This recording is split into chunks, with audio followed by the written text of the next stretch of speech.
The great hall of the Galactic Council was silent. Taywin stood in the center of the chamber, his hands clasped behind his back. He wore a simple dark suit. Nothing fancy. Next to him, Jae-Soo adjusted her glasses and looked at the data pad in her hands. They were the first humans to ever stand in this place. Around them, the council members sat in their elevated seats. There were dozens of different species. Some had scales, others had fur, some had multiple eyes, others had no eyes at all, but all of them were watching the two humans with great interest. At the highest seat sat Elder Thesis. Being that looked like a floating jellyfish made of light. His voice echoed through the chamber without sound, translating directly into everyone's minds. "We have reviewed your petition," Thesis said. "Earth requests membership in the Galactic Council. This is a significant request." Taywin nodded. "We understand. We are ready to prove ourselves worthy." A loud laugh interrupted the moment. It came from the section where the Vroder delegation sat. The Vroder were massive creatures, nearly 3 m tall. Their skin was thick and gray, like stone. Their muscles bulged under their armor. They looked like they could break a human in half without trying. The one who laughed stood up. His name was Crover, and he was the commander of the Vroder military forces. His forearms crossed over his chest as he stared down at the humans. "Worthy?" Crover's voice was deep and rough. "You come from a paradise world and think you can stand among us? We four are the only Deathworlders in this council. We earned our place through strength." Jizu looked up at him calmly. "A paradise world, is that what our file says?" Crover gestured to a display that appeared in the air. It showed Earth spinning in space, blue and green and beautiful. "Your planet has perfect gravity, abundant water, and comfortable temperatures. Your star is stable. Moon controls your tides. Everything about your world is ... soft." Several council members nodded in agreement. They had all seen Earth's basic classification. Class 7, habitable world standard. Conditions, nothing special. Taywin smiled slightly but said nothing. Crover continued walking down from his seat toward the humans. Each step made the floor vibrate.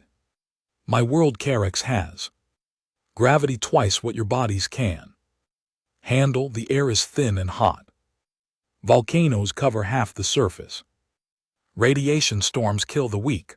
Only the strong survive. That is what makes a Deathworlder." He stopped in front of Taywin, towering over him. "You are small, weak, fragile. How can you possibly deserve a seat on this council?" Taywin looked up at the massive alien without fear. "Perhaps appearances can be deceiving." Crover laughed again. "Words show me strength, human. Prove you are more than soft flesh." Elder Thesis raised a tentacle. "Commander Crover, this is not the time for no. Let him test us," Taywin said, interrupting.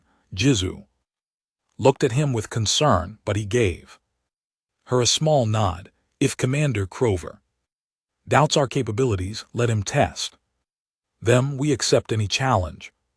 Crover's eyes gleamed with excitement.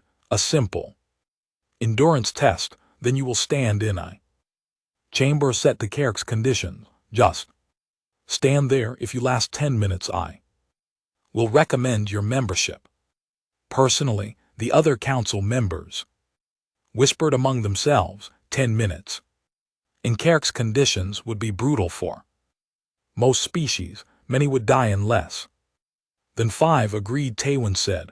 20 minutes later, Taywin stood in the center of a transparent chamber. The council members watched from outside. Through the clear walls, Crover stood. Next to the controls, his 4 arms. Working the settings, beginning now. Crover announced. The chamber changed. Immediately, the gravity increased and Tywin felt the weight press down on his body. It was like having someone sit on his shoulders, his chest, his legs. The temperature rose rapidly. The air became thin and hard to breathe.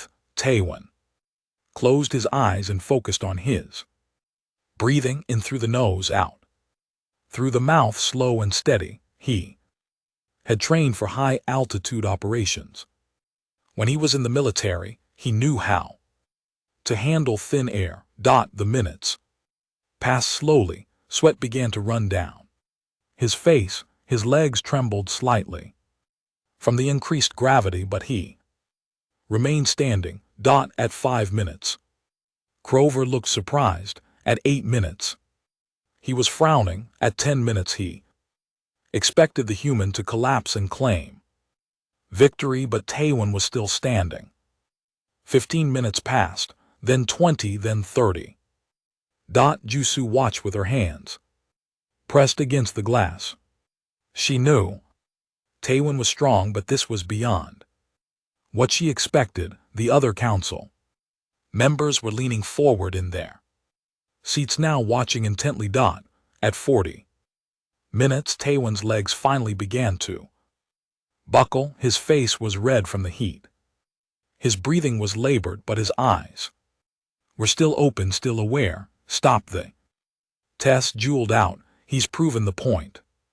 Medical staff rushed into the chamber as Crover shut down the conditions. They caught Tywin as he fell and immediately began checking his vital signs. His heart rate was high. His body temperature was dangerous, but he was conscious. I'm fine, Tywin said, his voice. You just need water.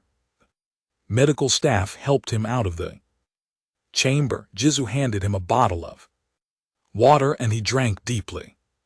The entire council was silent, staring at the human who had just survived 40 minutes in conditions that should have killed him. Crover walked over slowly. His expression was different now, not mocking, not dismissive, something else. Respect perhaps, or confusion. How he asked simply. Tywin looked up at him. Still breathing hard. Training will end. The fact that Earth is not quite the paradise your files suggest. Jizu stepped forward, holding up her data pad. If I may address the council, I would like to request a review of our planetary classification.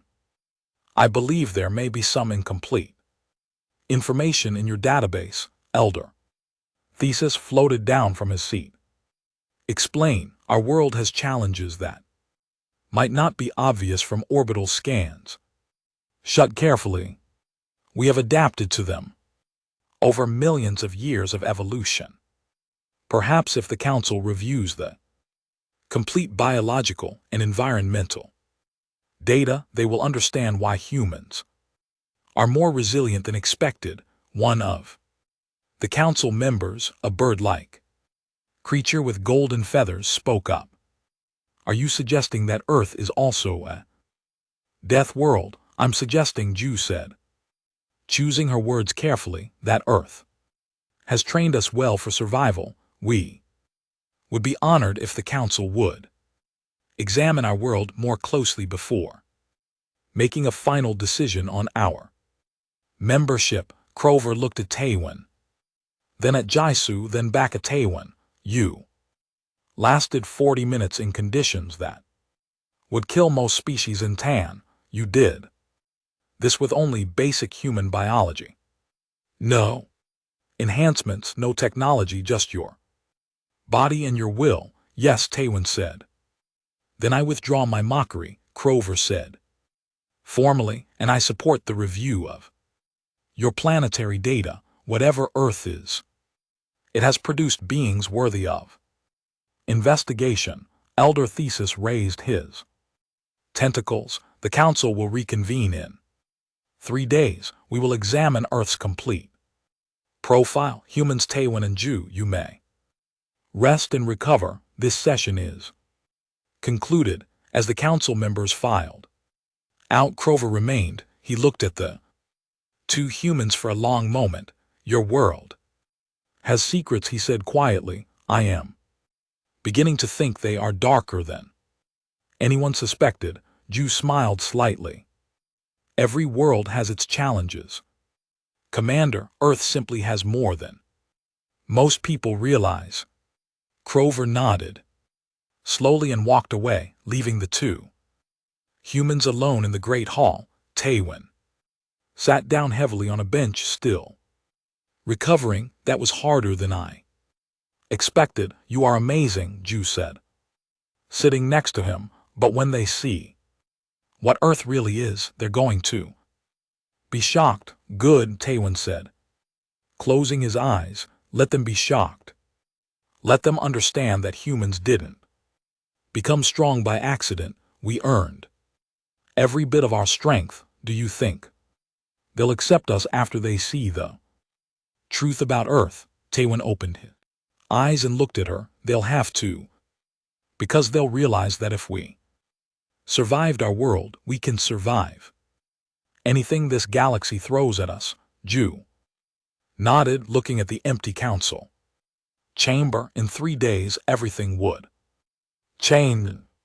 In 3 days, the galaxy would learn what it really meant to come from Earth, and nothing would ever be the same again.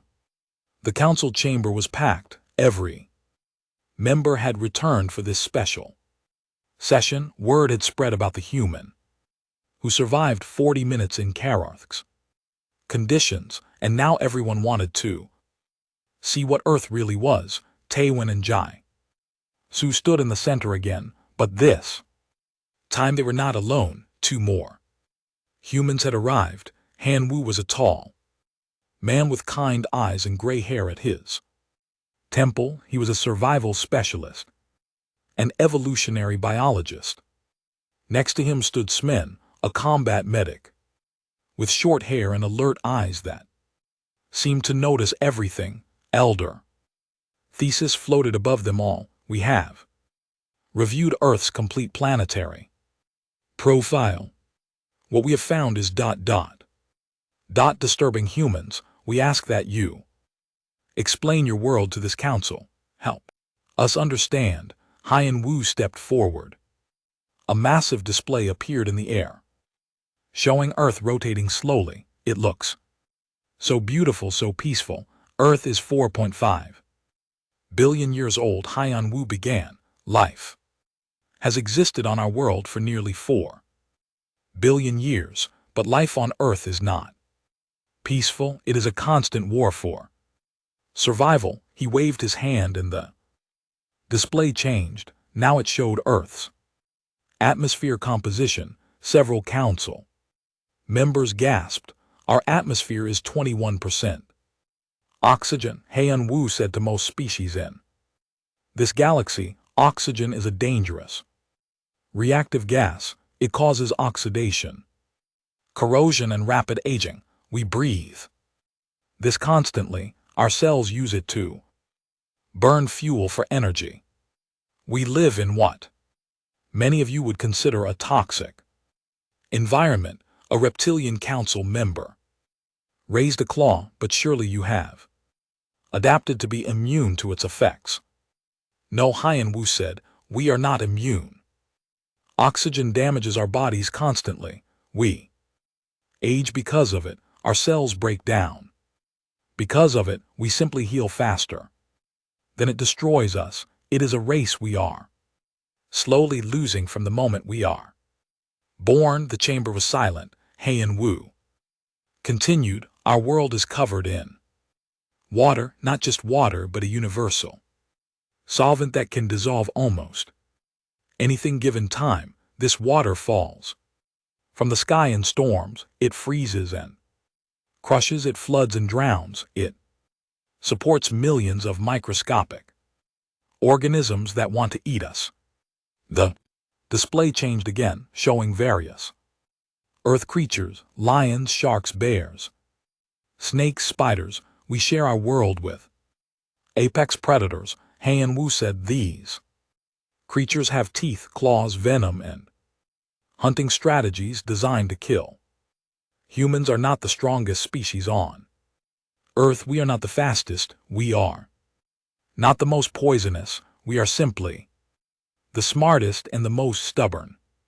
Crover leaned forward in his seat. He had been silent since the session began, just watching and listening. Han Wu pulled up images of early humans. Our ancestors hunted animals 10 times their size with simple stone weapons. They tracked prey for days without stopping. They learned to use fire to make tools. To work together in groups, they had to, because alone they died. The display showed maps of human migration. Our ancestors walked across frozen wastelands where temperatures dropped to -40 degrees.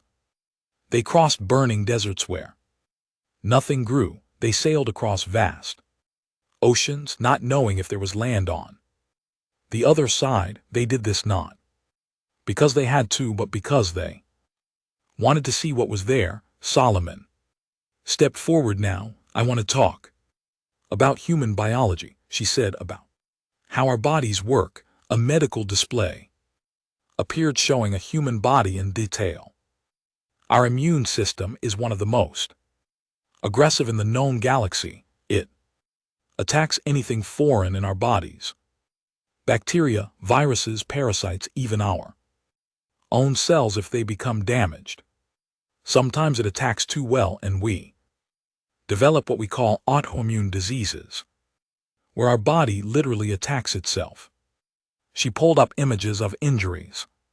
Healing, humans can survive incredible damage. Broken bones heal stronger than before. Cut skin seals itself. We can lose significant amounts of blood and recover. We have survived having metal objects pierce through our bodies, having limbs torn off, having organs damaged. Our will to live is so strong that we sometimes survive injuries that should be fatal. A insect-like council member made a clicking sound. This cannot be normal. You must have medical technology supporting this. Sen shook her head. This is baseline human biology. No enhancements, no technology. This is just how we evolved to survive. Our world. She pulled up another display showing microscopic organisms. Every human body contains trillions of bacteria. Some are harmful, but many help us digest food, produce vitamins, and protect us from worse organisms. We are not individuals, we are walking ecosystems. Show them the disasters, Ju said.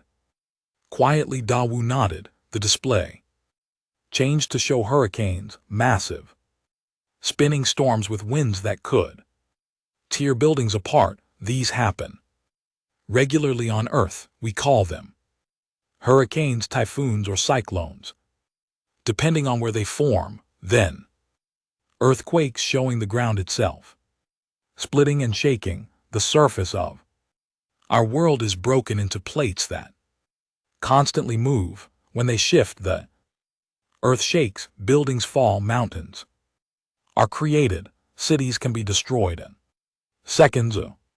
Volcanic eruptions with lava and ash and fire. Our planet's core is molten, it breaks through the surface regularly. These eruptions can change the climate of the entire world.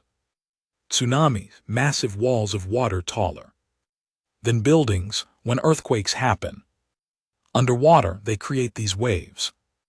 They can cross entire oceans and destroy coastlines. Wildfires burning across entire forests, tornadoes spinning columns of wind that could lift houses, floods that covered cities, droughts that turned green lands into dust, and these happen regularly. Elder Thesis asked, his mental voice filled with disbelief. Yes, Han Wu said, and humans live through them. We build in earthquake zones, we inhabit coastlines.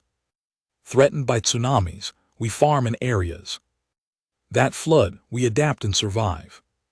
Crover stood up slowly, all eyes turned to him. I do not understand, he said. The Vroder come from Kerks, a world of volcanoes and high gravity. We evolved to be strong, to endure heat and thin air. This made us warriors, but you, he gestured at the humans, you come from a world that tries to kill you in 1,000 different ways. How did you not go extinct? Taewon spoke for the first time in the session. We almost did many times. Our genetic history shows that humans nearly went extinct several times. Our population dropped to just a few thousand individuals, but we survived. We always survived. But why? Crover asked. Why keep fighting? Why not give up? Han Wu smiled. Because that is what humans do. We do not give up. Ever. It is our greatest strength and our greatest flaw. We are too stubborn to die, so men pulled up human medical records. Look at this. A human fell from an airplane without a parachute and survived. Another was struck by lightning 7 times and lived. We have survived in space, underwater, in deserts and frozen wastelands. We have survived diseases that killed millions of us, and we became stronger from it. Jew stepped forward. But survival is not the only thing that defines humans. We could have become cruel and violent. Some species from harsh worlds do, but most humans chose a different path. She pulled up images of human cities, art, music, families. We learned that working together made us stronger. We developed empathy because understanding others helped us survive. We created beauty because it gave us hope.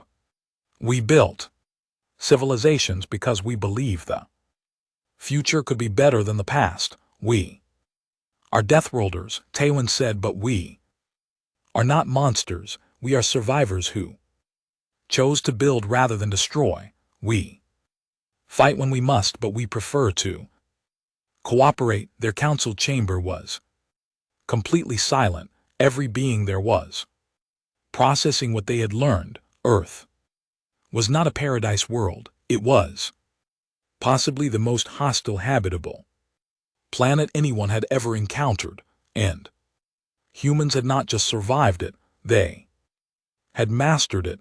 Elder Thesis finally spoke. This changes everything. We classified your world as a Class 7 habitable planet, but based on this data, Earth should be classified as a Class 12 death world, one of the most dangerous inhabited planets known. We did not know. Another council member said. We only scanned from orbit. We saw the water and the oxygen and the stable temperatures. We did not understand. Crover walked down from his seat. He approached the human slowly, and this time there was no mockery in his expression. There was respect and perhaps something else, fear. I mocked you, he said to Taewon. I called you weak and soft. I was wrong. You could not have known. Taewon said no. Crover said, but I should have been more careful. The Vroder evolved to survive our world's challenges. We became strong, but you, he looked at all 4 humans, you evolved to survive a world that constantly tried to kill you in new and creative ways. You did not become just strong, you became adaptable, clever, determined. That is far more dangerous. He turned to address the full council. I recommend immediate acceptance of Earth into the Galactic Council, and I recommend we establish a military alliance with humanity as soon as possible, because if we do not make them our allies, someone else will. Several council members began speaking, at once debating the implications, but before the conversation could continue, alarms began blaring throughout the station. A holographic display appeared, showing the edge of council space. Red warnings flashed across it. What is happening? Elder Thesis demanded. Technician, a species with multiple limbs and glowing skin, worked frantically at a console. We are receiving distress signals from the frontier colonies. They are under attack. By whom? Crover demanded. The frontier colony of New Hope was burning. Smoke rose from collapsed buildings. The streets were empty except for the bodies of those who could not escape in time. In orbit above, strange ships circled like predators waiting for prey. The Vroder battle fleet arrived, with the roar of engines and the flash of energy shields. 20 warships, each one a masterpiece of military engineering. Crover stood on the bridge of the flagship, his 4 arms working different control stations at once.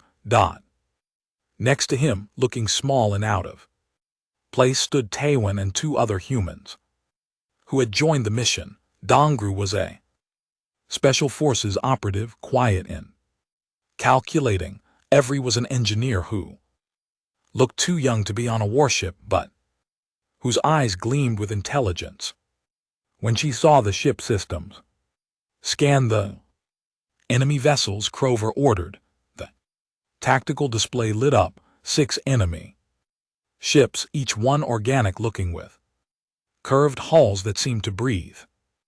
They were smaller than the Vroder warships, but they moved with disturbing grace. They are called the SKRL, the tactical officer reported. Intelligence just sent the data. Silicon-based life forms from a high radiation world. Their holes are grown, not built. Energy weapons pass through or are absorbed. Crover's expression darkened. What weapons to work against them? Unknown. No one has successfully destroyed script. Then we will be the first. Crover said. All ships attack. Formation, target the closest vessel. Fire all weapons. The Vroder fleet moved into position with practiced precision. Energy beams lanced through space, hitting the script dead center. The beam simply dispersed against the hull like water hitting stone. The SCR returned fire. Their weapons were different, launching crystalline projectiles that tore through energy shields as if they were not there. One Vroder destroyer took 3 hits and exploded, scattering debris across space. Shields are useless, the tactical officer shouted. The projectiles ignore our energy fields. Crover snarled and ordered another attack. The battle continued for 20 minutes. The VTOR fought with courage and skill, but nothing worked. Their weapons could not harm the enemy. Their shields could not protect them. 3 more ships were destroyed. Pull back. Crover finally ordered, his pride wounded but his tactical sense strong. Retreat to minimum safe distance. Vroder fleet pulled back, leaving the SKRL in control of the colonies. Orbit. On the bridge, warriors stood in stunned silence. They had never retreated before. Never. Dongru had been watching the battle carefully, saying nothing. Now he spoke. Your tactics are strong, Commander, but they are predictable. Crover turned to him, anger flashing in his eyes. What did you say? I mean no disrespect, Dongru said calmly, but you fight like warriors. Frontal assault, overwhelming force. It is honorable, but the SCR have adapted to it. They know what you will do before you do it, and you could do better. Crover challenged. Maybe, Dongru said. If you let us try. Taiwan stepped Forward, Commander on Earth, we have. Saying, if the front door is locked, try the window you have been attacking. Directly, let us try a different approach. Crover looked like he wanted to refuse, but he had just lost 4 ships and gained nothing. Pride was one thing, dead warriors were another. What do you propose? He asked, finally. Ari pulled up a display of the scripts. Their hulls absorb energy weapons. But what about kinetic weapons? Simple metal projectiles moving very fast. The tactical officer made a dismissive sound. Kinetic weapons are primitive. We abandoned them centuries ago. They are too slow, too inaccurate. Against energy shields, yes, Ari said. But these ships have no energy shields. And primitive does not mean ineffective. She began working on calculations. We have mining equipment on this fleet. Right, for salvage operations? Yes. Crover said slowly. Then we have everything we need to build rail guns. Electromagnetic accelerators that fire dense metal projectiles at extreme velocity. No energy to absorb, just solid matter moving fast enough to punch through anything. Crover looked at his engineering officer. Is this possible? In theory, yes, but it would take days to build and install such weapons. We have hours, not days, Crover said. Then we improvise. Ari said, we do not need perfect weapons. We need weapons that work. I can have something ready in 3 hours. While Aya worked on weapons, Dongru studied the SCR behavior patterns. They did not move randomly. They followed specific flight paths, specific attack patterns. They were efficient, but efficiency meant predictability. They are a hive mind, Jizu said, analyzing the communication signals between scripts. She had joined them on the flagship. They share thoughts instantly. That makes them coordinated, but it also means they all think the same way, which means if we confuse one, we confuse all of them. Dongru said thoughtfully. Haiyan Wu was down on the surface with so men leading a rescue operation. They had taken a shuttle down during the battle, moving fast and low to avoid detection. Now they moved through the ruined colony, searching for survivors. Here, Soman called out. She had found a sealed shelter with 30 colonists inside, terrified but alive.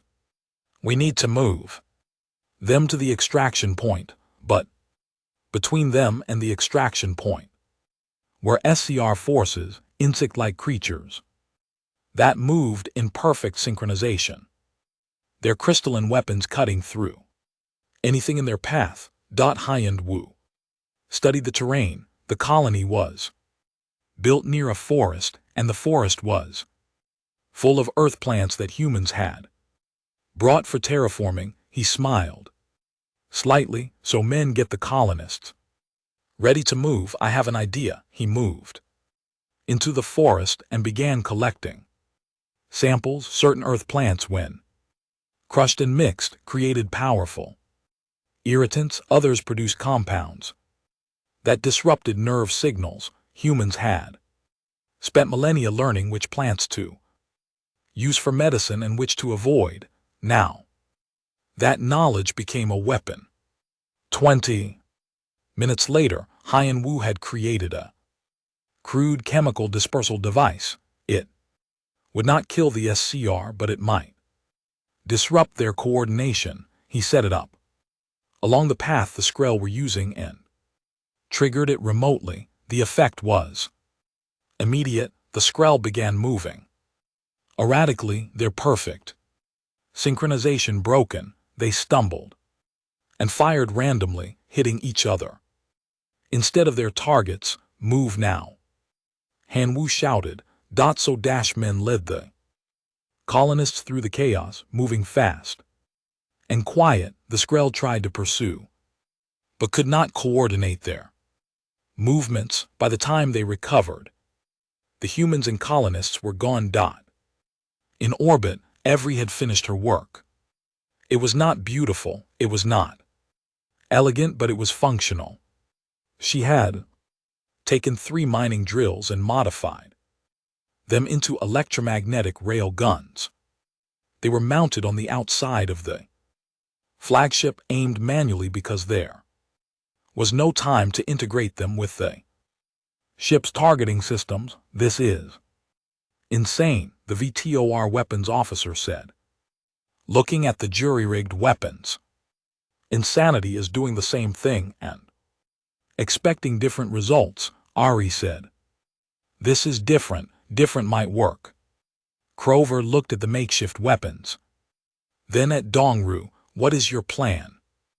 Donger pulled up a tactical display. The Skrell maintain a specific formation. They guard the colony from 5 positions, leaving 1 approach less defended because they know you will not attack from that direction. Why would we not attack from there? Because it requires flying through the debris field of your destroyed ships. It is dangerous, unpredictable, everything warriors avoid. Crover's cyst narrowed. So we do exactly what they do not expect.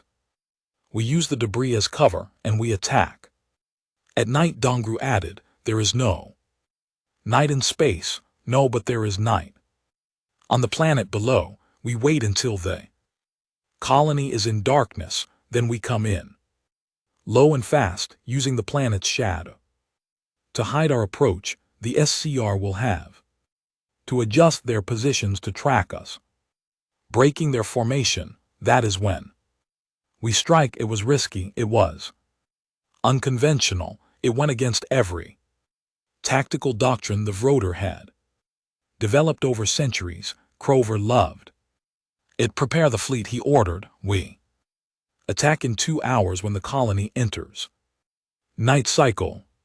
The wait was tense. Hien Wu and Smen extracted 3 more groups of survivors using terrain and improvised weapons to avoid the SCR ground forces. Each time they learned more about how the SCR moved and thought. When night fell on the colony, the Vitor fleet moved. They came in low, skimming the planet's atmosphere, using the darkness and debris field as cover. The Skrell detected them but had to shift their formation to respond. That was when Dongru gave the order. Fire reactivated.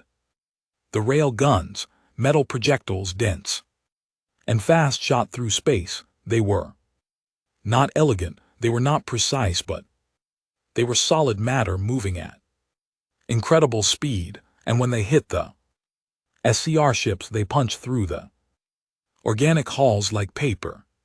The first script exploded in a burst of crystalline fragments. The others tried to adapt, but Dongru had predicted their movements. Every time they shifted position, another rail gun shot found its mark. They cannot absorb kinetic impacts, the tactical officers shouted with joy. The weapons are working, but the SCR were learning too. They began evasive maneuvers, moving unpredictably.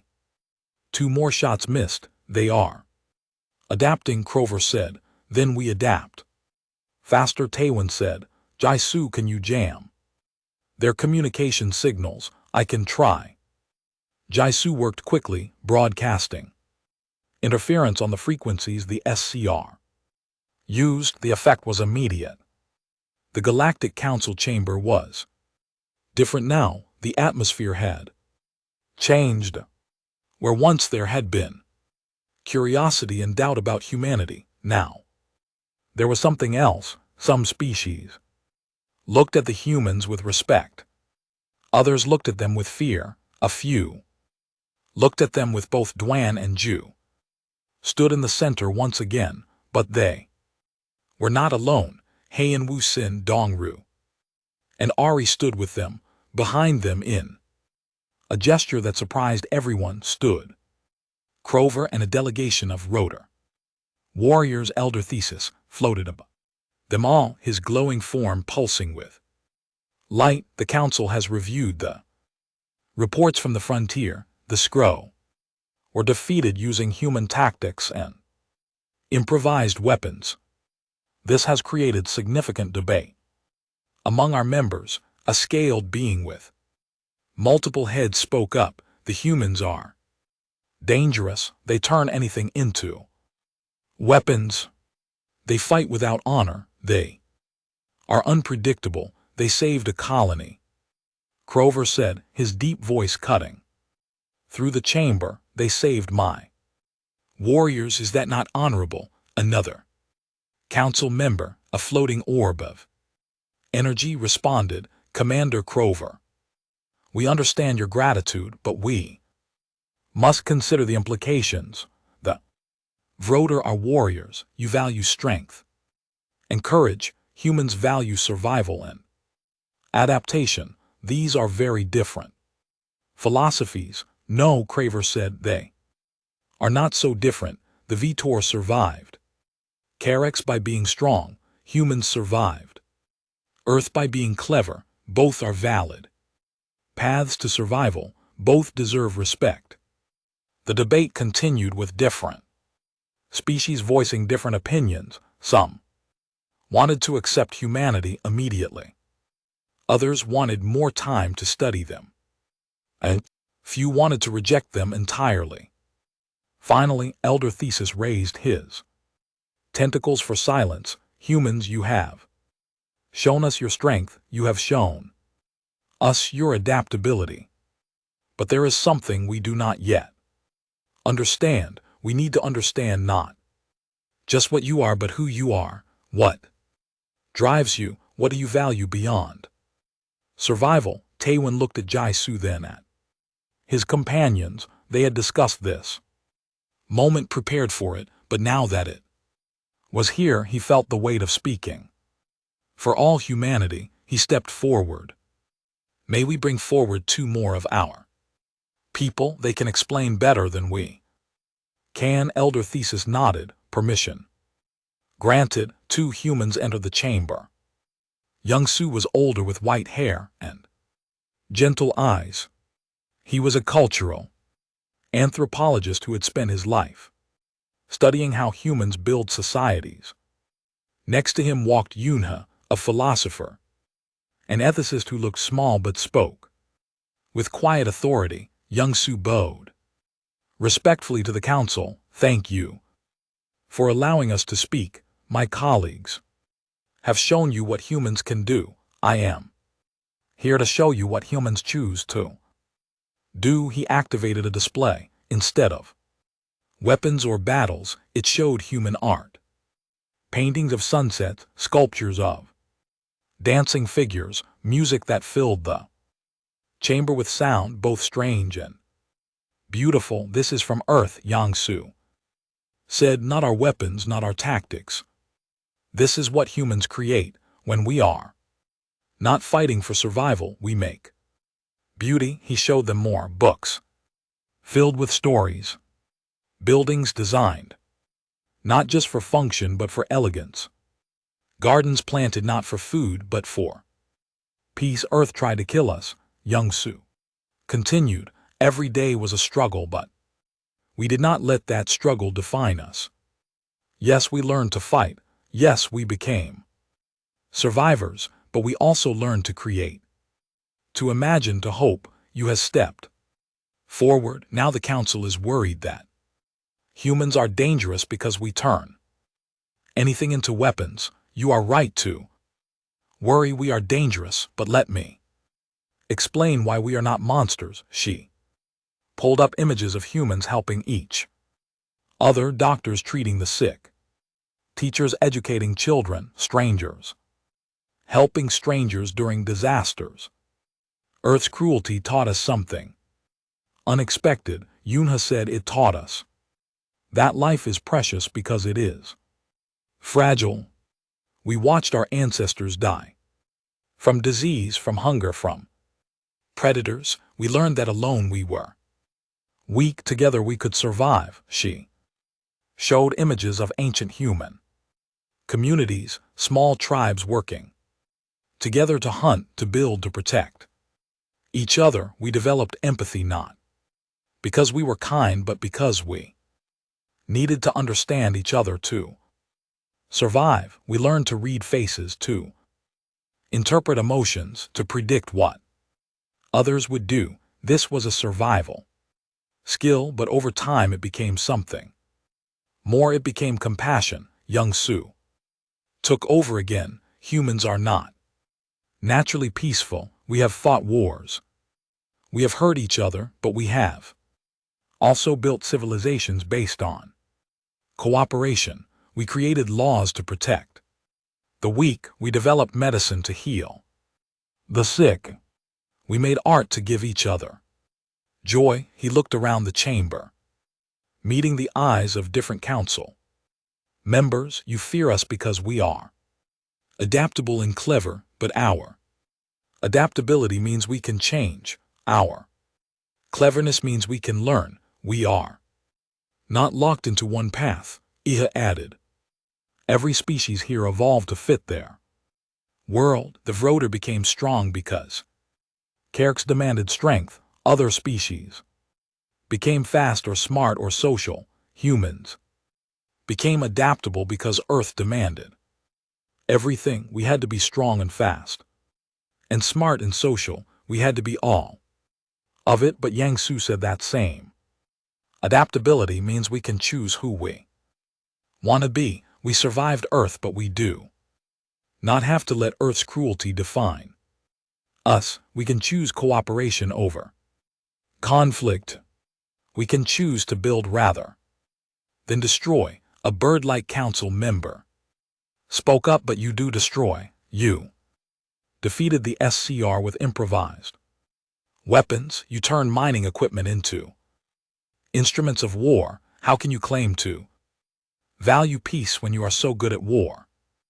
Jizu answered this one. We are good at war because we had to be. Earth gave us predators, diseases, disasters. We learned to fight or we died. But being good at something does not mean we prefer it. She pulled up human history files. Look at our history. Yes, there are wars, but there are also centuries of peace. There are treaties and alliances. There are times when humans who were enemies became friends. We learned from our mistakes. He and Wu stepped forward. May I share something personal? He did not wait for permission.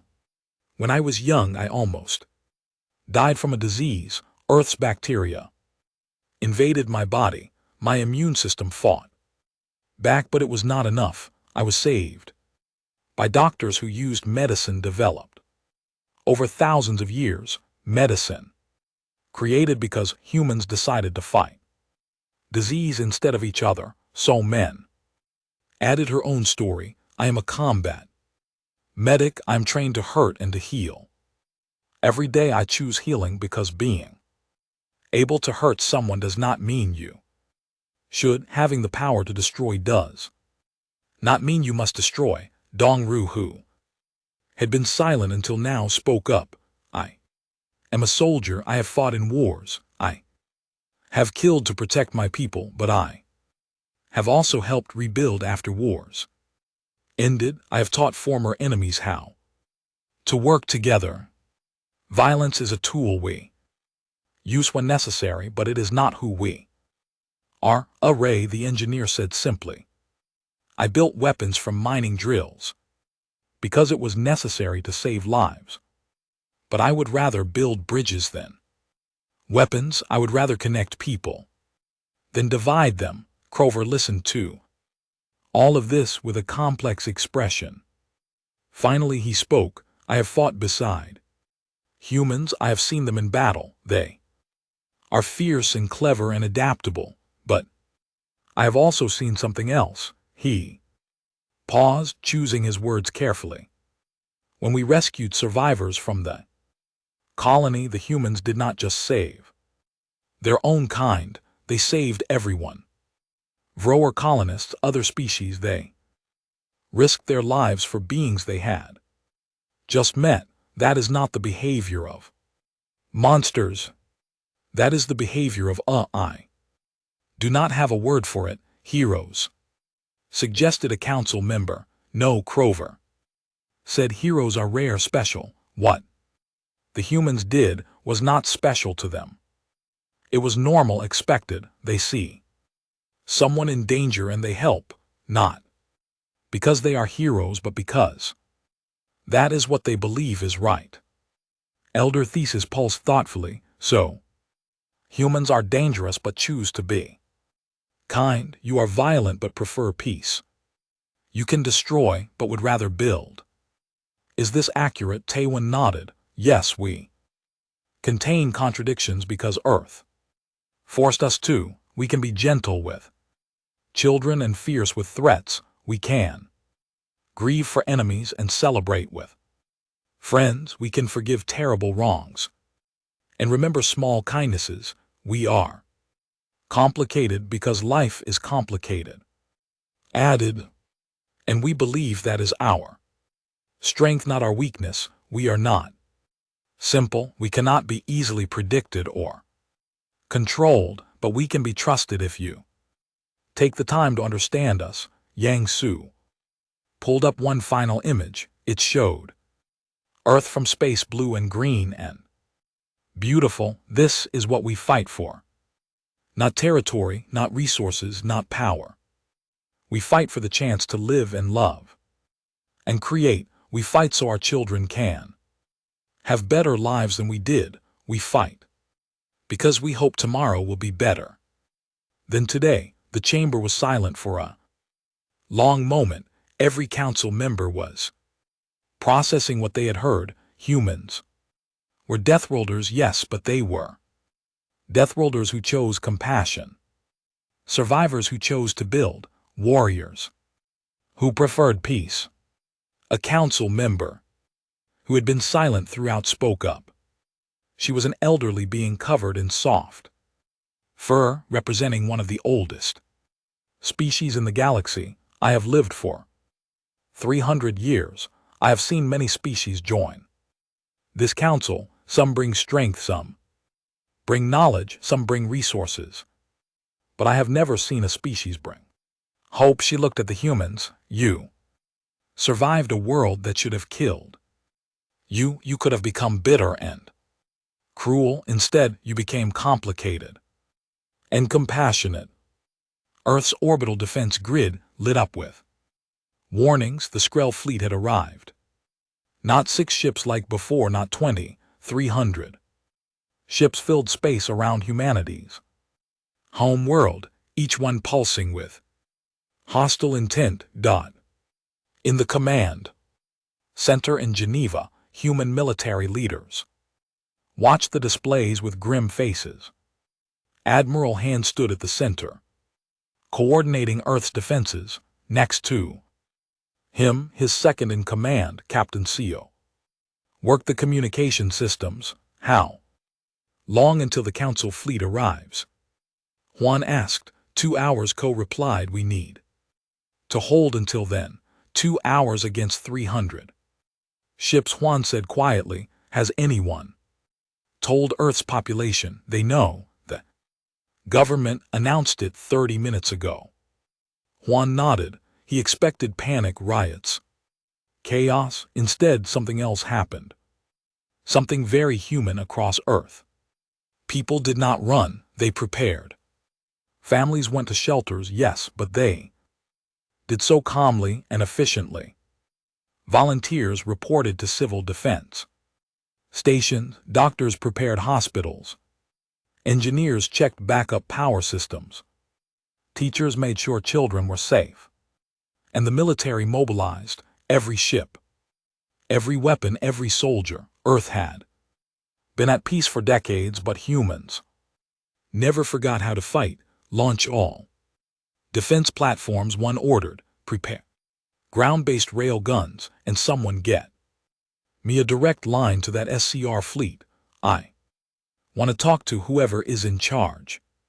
The communication went out. For a moment there was no response. Then the screens lit up with the face of a SCR. It looked like an insect with multiple eyes and crystalline features. When it spoke, the words were translated by computers. Humans of Earth, we are the SCR Unity. You are a threat to galactic stability. You will be eliminated. We have done nothing to you, Juan said. Calmly, you exist. That is enough. You come from a death world. You adapt too quickly. You turn anything into weapons.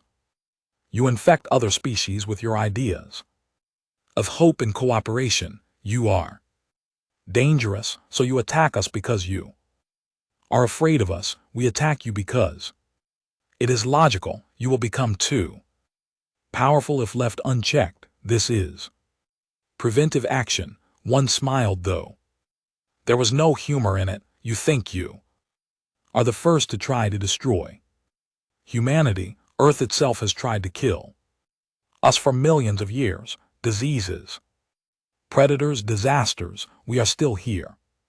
What makes you think you will succeed? Where our own world failed, we are 300 ships. You have 20 orbital platforms. The mathematics are clear. Mathematics, Juan said, do not account for human stubbornness, but go ahead, try. We will show you why Earth breeds survivors. The Skrell cut the communication. The battle began. Skell ships opened fire with crystalline projectiles. The orbital platforms returned fire with rail guns, missiles, and laser batteries. Space around Earth became a storm of weapons, fire, and explosions. 3 platforms were destroyed in the first 5 minutes, but they took 10 Skrull ships with them.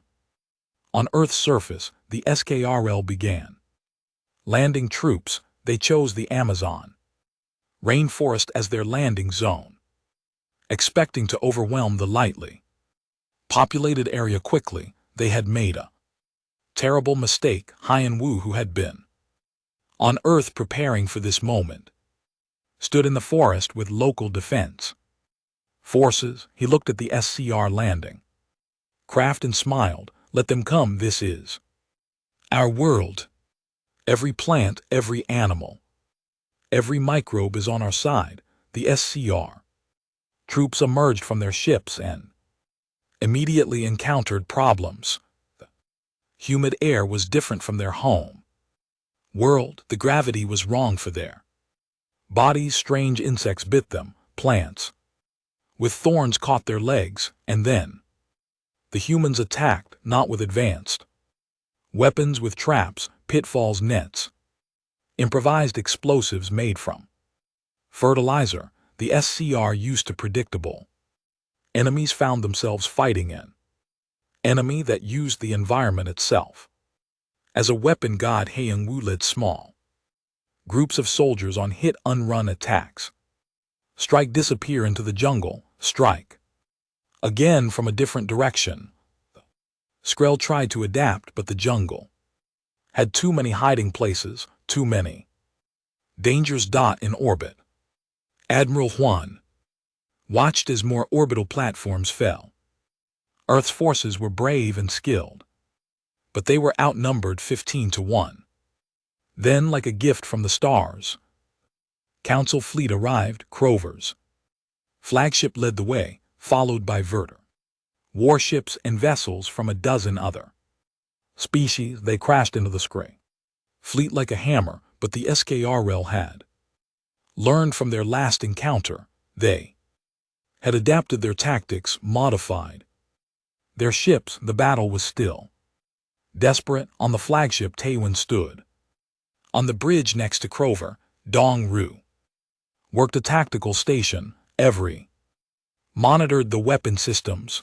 The Skrell have studied us, Dong Ru said, analyzing their movements. They are not using the same patterns as before. They have evolved their strategy. Then we evolve faster, Taewon said. Ray do. We still have those improvised rail Guns, yes, but the SCR are using more evasive movements. Our accuracy has dropped to 40%. Jaisu, who was analyzing the SCR communication network, suddenly looked up. I found something, the Skrill hive mind has a weakness, they share thoughts instantly, which makes them coordinated.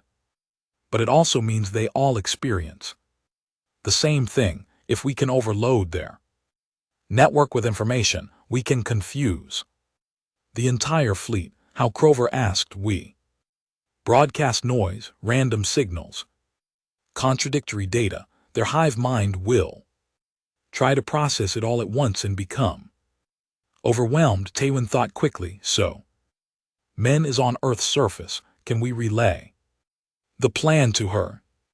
Already doing it, Suzu said. On Earth, so Min received the message in the middle of treating wounded soldiers. She read it quickly, then looked at her medical scanner. She smiled grimly. I know exactly what kind of noise to use, she said. She began broadcasting medical scans of injured humans, heart rates, brain patterns, pain signals, fear responses, hope, determination, every emotional and biological signal a human body produced.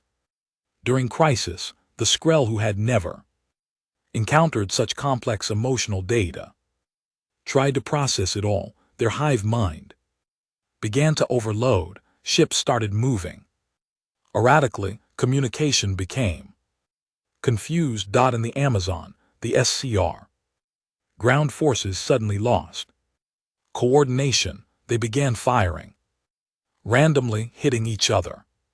Hai and Wu pressed the attack, driving them back to their landing craft. In orbit, the Skrill fleet faltered. That was when Dong-Ru saw the opening, the command ship there. That is the one coordinating the entire fleet. If we destroy it, the rest will lose direction. It is in the center of their formation, Crover said. We cannot reach it without going through 50 other ships. Then we go through, Taewon said simply. That is suicide. No, Taewon said, that is necessary. We volunteered for this. Remember, we protect our home. Crover looked at the human, then nodded slowly. Then we go together, Varar and humans. Side by side, he opened a channel to his fleet. All ships formation, arrow, target the command ship. We break through or we die trying. The VTOR ships formed up. Several council vessels joined them. They charged directly at the Skrill center, weapons blazing. Ships exploded on both sides. The space between Earth and the Skrill command ship became a graveyard, but the combined fleet pushed forward meter by meter, fired the rail guns continuously, not bothering with precision, just creating a path. Dong-Ru calculated trajectories, finding weak points in the SCR formation. Jizu maintained the signal interference, keeping the Skrill confused, and Crover commanded with the skill of a warrior who had fought 1,000 battles. They reached the command ship. It was massive, twice the size of Crover's flagship, but it was not designed to fight up close. It was designed to coordinate from distance, fire everything, Crover ordered. Every weapon on every ship fired at once. Rail guns, missiles, lasers, plasma cannons. The combined firepower of dozens of vessels concentrated on a single target. The SCRL command ship's hull cracked, then shattered, then exploded in a spectacular burst of crystalline fragments. The effect on the SCR fleet was immediate. Without the command ship to coordinate them, the hive mind fractured. Individual ships began making their own decisions, but they had no practice with independent thought. Some continued fighting, some tried to flee. Some just stopped moving on Earth's surface. The SCR troops collapsed. Their connection to the hive mind severed. They could not function. They were not individuals. They were parts of a whole. And the whole had been destroyed. Hien Wu and his soldiers secured the landing zones. The SCR survivors surrendered without resistance. In orbit, the remaining scripts retreated. Some were destroyed as they fled. Most escaped into deep space, but they were no longer a unified force. They were fragments of a broken whole. On the flagship bridge, alarms fell silent. The display showed Earth still blue and green and whole, damaged, yes, scarred.